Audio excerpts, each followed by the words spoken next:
I love this card so much. It's a free postcard. They're all around Copenhagen. And it's free advertising postcards. It's from Go Card. Anyway, my Danish is limited. Regardless, plads til alle. Yeah, probably you guessed it. It means space for everybody. There's space for everybody.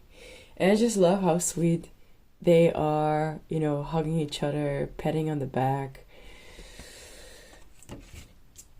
And it got me so much thinking about, this diversity, equity, and inclusion, which is now highly controversial because of the presidency in the US. But the concept in and of itself, diversity, equity, and inclusion, where some people, organizations, and places have also placed the B for belonging. I think it's so beautiful because I kind of see it in the light of, us bringing this into the workspace is actually also invitation to self, to have place for everybody, to have place for all our parts. And it just excites me so much because I think it's so wonderful, so beautiful. Because recently I was on a retreat, and just for me, the whole experience of us sitting in a circle and us sharing our experience, and some people being in partnerships, being there with their partner, some people being old, some people being young, some people being very experienced in being in this space, some people very new, people going through different processes. And then in that circle, for me, I had this realization, or it just felt like all of these individual people, maybe I have parts of all of these individual people as part of me too.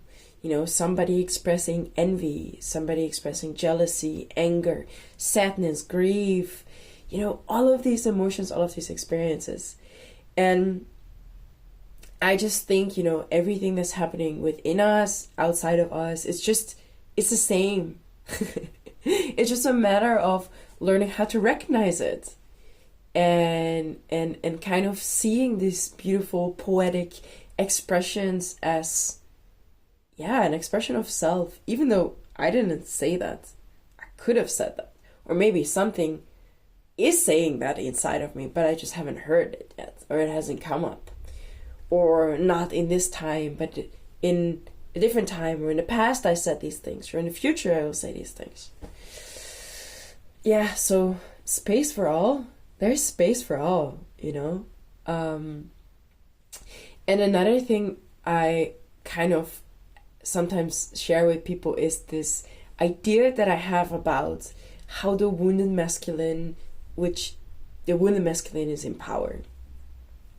I think of this scene in a TV show where it's about, high top-notch lawyers. And one of these lawyers, or he's the attorney general or something like that. So high character.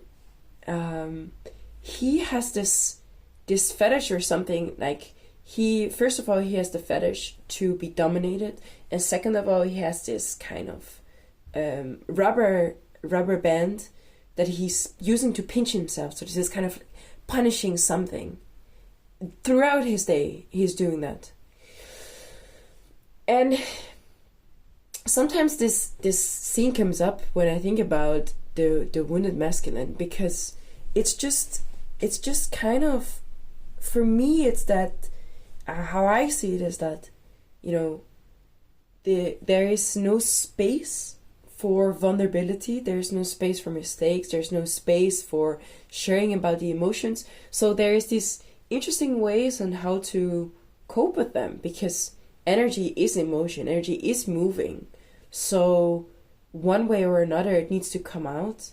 And because we don't allow for the space, we don't allow men in power to show their vulnerability, show their mistakes, and be met with acceptance. We're very penalizing. We're very penalizing, punishing society. So I think that's harmful for all. And this is always where I try to see what is it that I can do. I cannot break down patriarchy by myself. Or can I? Nah, we'll be doing it together. So one way how I see that I can do it is because, of course, I feel or I empathize that it must be so hard to be kind of having this expectation that you need to be a rock, that you need to be solid, that you need to be solid like a house. As a woman, I don't resonate with that, and it sounds to me very unappealing, to be a rock, to be the anchor, or something like that. Maybe for masculine, it isn't. Maybe it's very prideful experience. Thank you, that would be lovely if that's the case. And if not, it's also, how can we allow these spaces, which often in, sensual, sexual spaces, that's where people are turning these roles and stuff around to see how else can it be. So, again, what can we do? What can I do?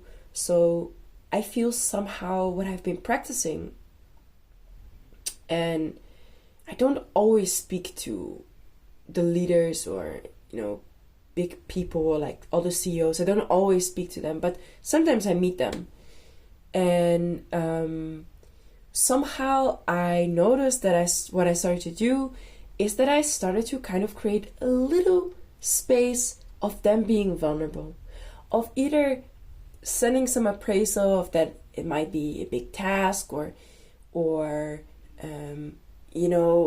something about, I don't know exactly what it is yet that I'm doing, but I see the underlying thing that I'm trying to do is to create a space where it's kind of okay for them to say, yeah, man, it's kind of tough, or yeah, or this. And who am I, right? Who am I for them to say that to? But somehow among my friends and my community, people tell me those things. So I've been trying to infuse that a little bit into this space of leadership. Because I think, every part of everyone just wants to be seen. Whatever the wounded masculine has inside of them, it wants to be seen, it wants to be held. And we don't all have the privilege of having the experience of being held well, that we feel that we are embraced and that we can ask for the embrace, and that we are, that we will be caught when we fall. Yeah.